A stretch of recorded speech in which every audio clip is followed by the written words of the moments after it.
to like and subscribe my videos and see us. मैं संजीव कुमार आपका episode 55 में स्वागत करता हूं। आज हम लोग पढ़ेंगे पॉइंट नंबर 4 इसका, जब उदासीन बिंदु के लिए।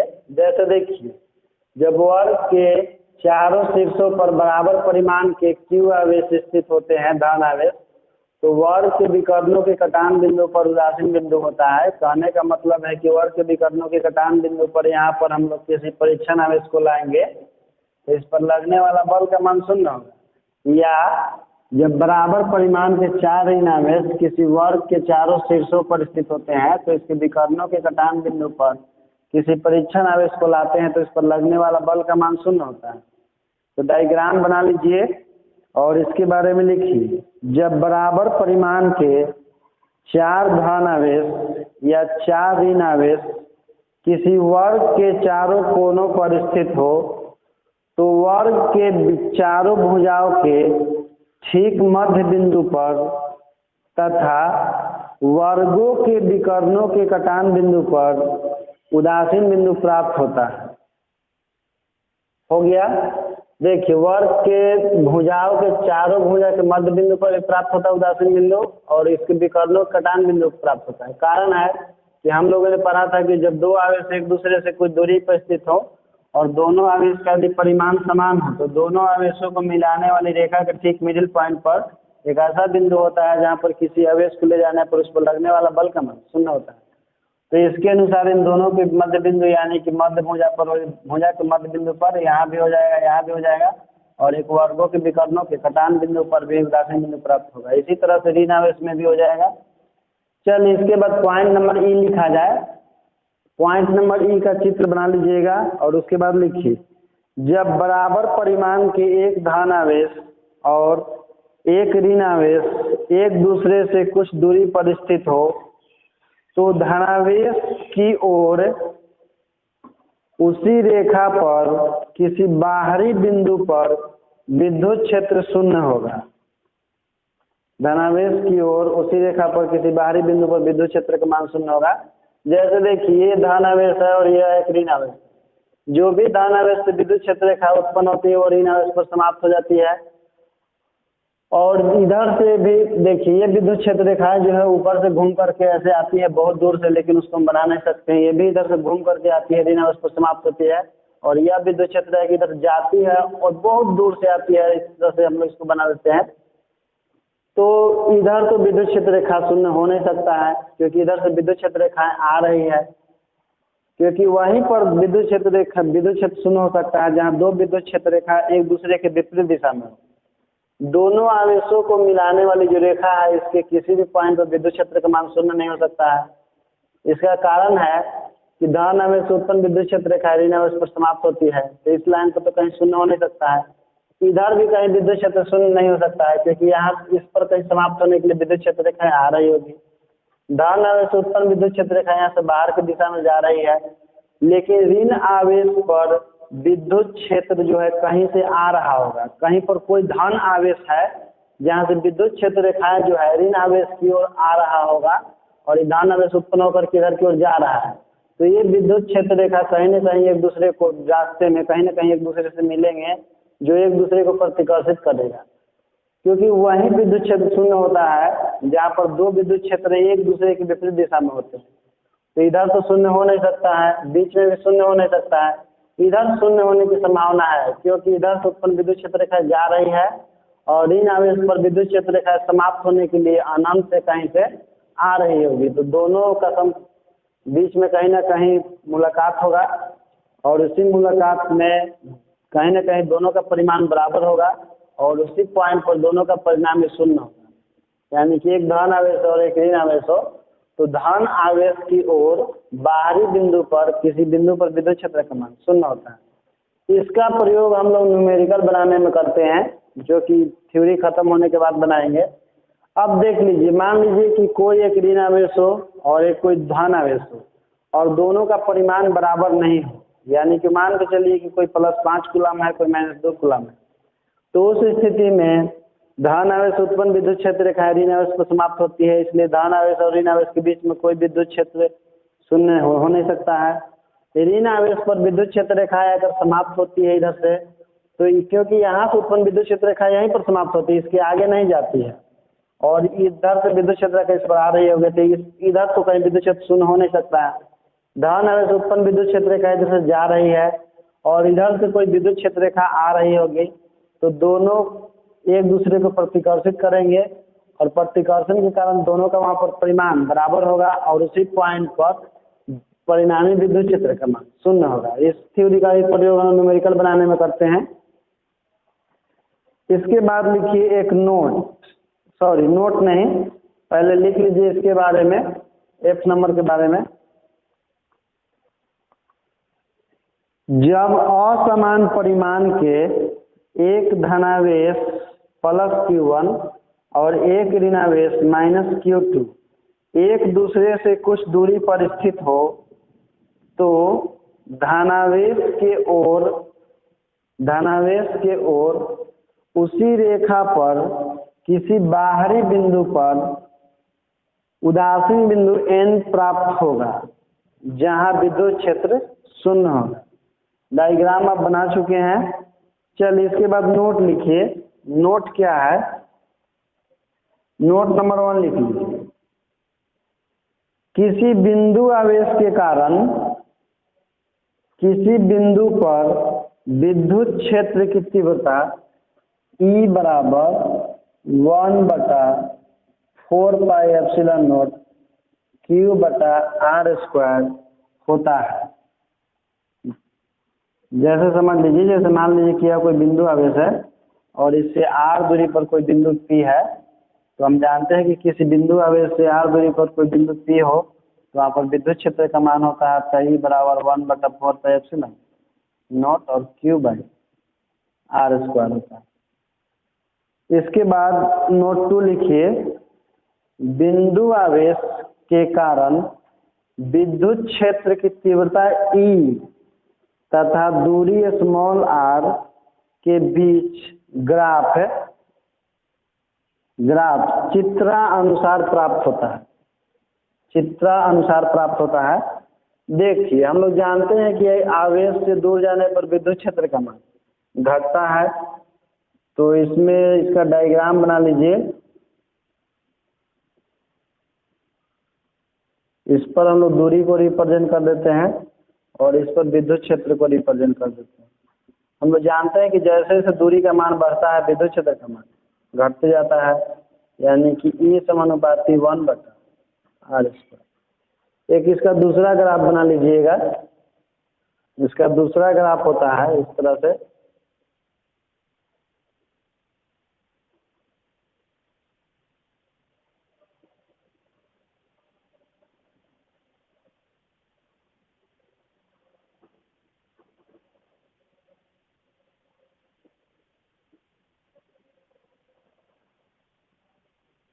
देखिए, हम लोग जानते हैं कि फार्मूला E बराबर 1/4πε0 Q/r² होता है।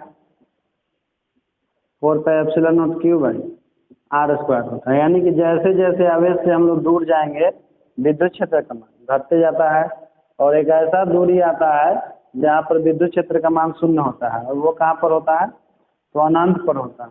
क्योंकि देखिए, इस फार्मूला में यदि r का मान आप इन्फिनिटी पुट कर देते हैं तो इन्फिनिटी यानी कि हो जाएगा, किसी भी नंबर में हम लोग इन्फिनिटी से भाग देते हैं तो कितना आता है? जैसे Q ही है, उसमें इन्फिनिटी से भाग देंगे तो कितना आ जाएगा आपका? 0 आ जाएगा। यानी कि अनंत पर विद्युत क्षेत्र का मान शून्य होता है, क्योंकि दूरी के साथ विद्युत क्षेत्र का मान घटते जाता है। यदि r के स्थान पर जो r² है मेरा, उस r के स्थान पर हम लोग वैल्यू पुट कर दें 1/r इस तरह से और उसका स्क्वायर हो जाता है। फार्मूला आपका कुछ इस तरह से हो जाता है 1/4πε0 और Q और r² आपका ऊपर चला जाएगा। तो देखिए, ये आ जाता है सिचुएशन आपका प्रोपोर्शनल वाला। जब प्रोपोर्शन होता है तो उस सिचुएशन में विद्युत क्षेत्र का जो ग्राफ होगा इस प्रकार से होगा।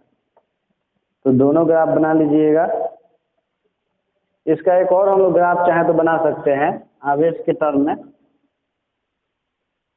देखिए, तीसरा ग्राफ आप बना सकते हैं इसका इस तरह से कि आवेश इस पर Q दे दीजिए और इस पर दे दीजिए विद्युत क्षेत्र। आवेश और विद्युत क्षेत्र के बीच हम लोग जब ग्राफ खींचते हैं तो सीधी रेखा प्राप्त होती है। इसका कारण है कि जैसे जैसे आवेश का मान बढ़ता है वैसे वैसे विद्युत क्षेत्र का भी मान बढ़ता है, यानी कि आवेश जितना बड़ा होगा विद्युत क्षेत्र रेखाएं उतनी प्रबल होती है। तो आप तीसरा ग्राफ भी उसको डिनोट कर सकते हैं। चलिए इसके बाद हम लोग पढ़ेंगे इसमें नेक्स्ट पॉइंट है आपका आवेशों के निकाय के कारण। लिख लीजिए, आवेशों के निकाय के कारण किसी बिंदु पर विद्युत क्षेत्र की तीव्रता। आवेशों के निकाय के कारण किसी बिंदु पर विद्युत क्षेत्र की तीव्रता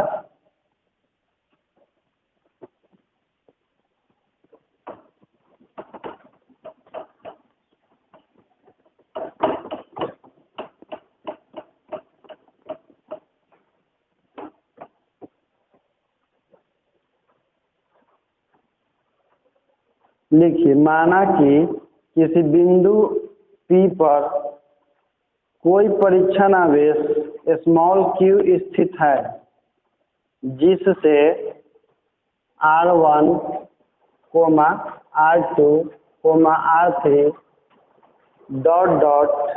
Rn दूरियों पर बिंदु आवेश Q1, Q2, Q3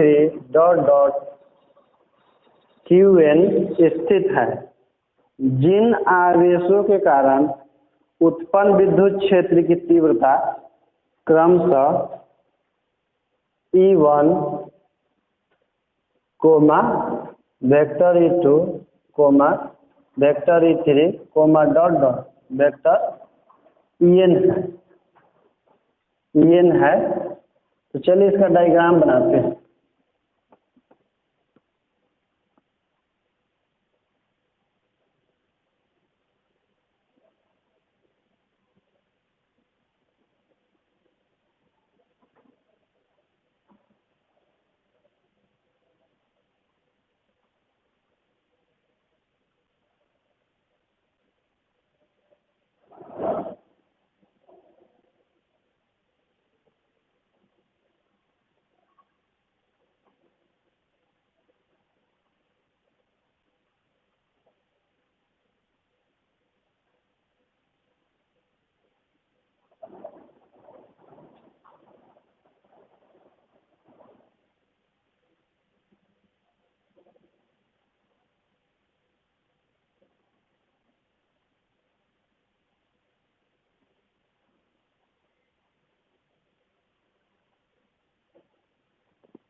देखिए, हमने क्या माना है कि कोई बिंदु आवेश Q है, जैसे R1 दूरी पर कोई आवेश Q1 है, R2 दूरी पर कोई आवेश Q2 है और R3 दूरी पर कोई आवेश Q3 है। इस बिंदु आवेश पर Q1 के कारण आरोपित विद्युत क्षेत्र का मान E1 है, Q2 के कारण आरोपित विद्युत क्षेत्र का मान E2 है और Q3 के कारण आरोपित विद्युत क्षेत्र का मान E3। इसी तरह से यदि बहुत सारे इसके नजदीक में बिंदु आवेश हो Q1, Q2, Q3, Qn, तो इससे आरोपित विद्युत क्षेत्र जो है En तक होगा, चाहे 10 आवेश हो या 20 आवेश हो। तो देखिए, आवेश Q1 के कारण इससे R1 दूरी पर कोई आवेश Q है, जहाँ पर विद्युत क्षेत्र को अनुभव करता है, तो यहाँ पर Q1 के कारण विद्युत क्षेत्र का मान कितना होगा? तो लिखिए आवेश Q1 के कारण बिंदु P पर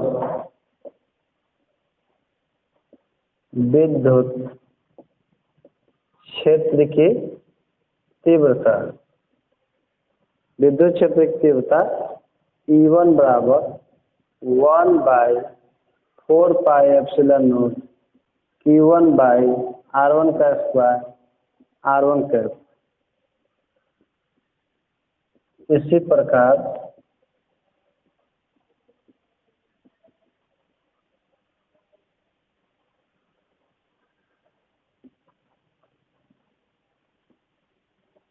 प्रकार आवेश Q2, Q3 डॉट Qn के कारण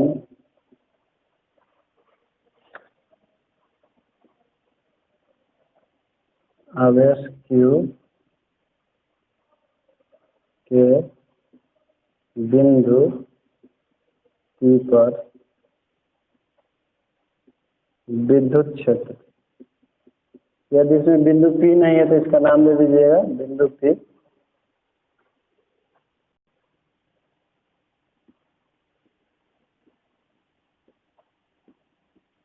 देखिए इसी प्रकार से हम लोग Q2, Q3, Qn का लिख लेंगे क्या?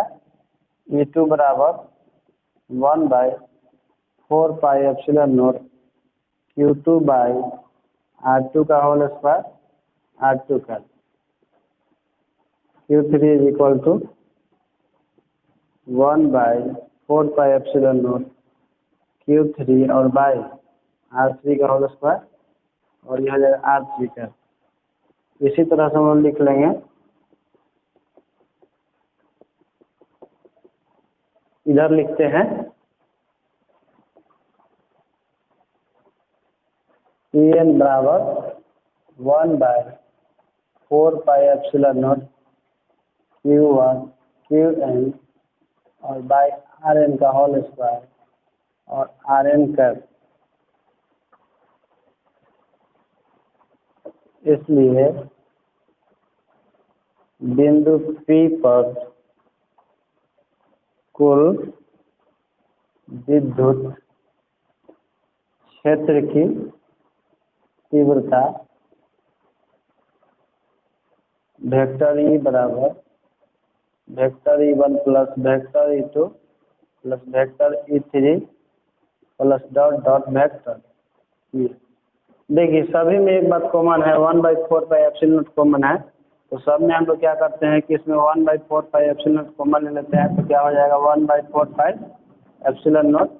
यहाँ पर बच जाएगा आपका Q1 बाई R1 का होल स्क्वायर और R1 का प्लस Q2 बाई R2 का होल स्क्वायर और प्लस इनटू में हो जाएगा आपका R2 cap plus Q3 by R3 का whole square R3 cap plus dot Qn by Rn का होल स्क्वायर और Rn कैप। इसी को हम लिख सकते हैं 1/4 pi epsilon naught sigma I बराबर 1 से लेकर I बराबर n तक हो जाएगा पर QI RI का स्क्वायर और RI कैप। ये आपका संक्षेप रूप हो गया, क्योंकि सिग्मा जो है योगफल को दर्शाता है, और देखिए सभी योगफल के रूप में है, तो कहाँ से कहाँ तक है, तो 1 से लेकर n तक है। तो एक हम सिंबल दे दिए कि I बराबर 1 से लेकर I बराबर कहाँ तक जोड़ना है, n तक जोड़ना। सबको हम ऐड करेंगे तो उतना ही आएगा, इतना नोट कर लीजिए। इसके बाद हम लोग अगला वीडियो में पढ़ेंगे। तो इस वीडियो में आज के लिए इतना ही, मिलते हैं अगले एपिसोड में।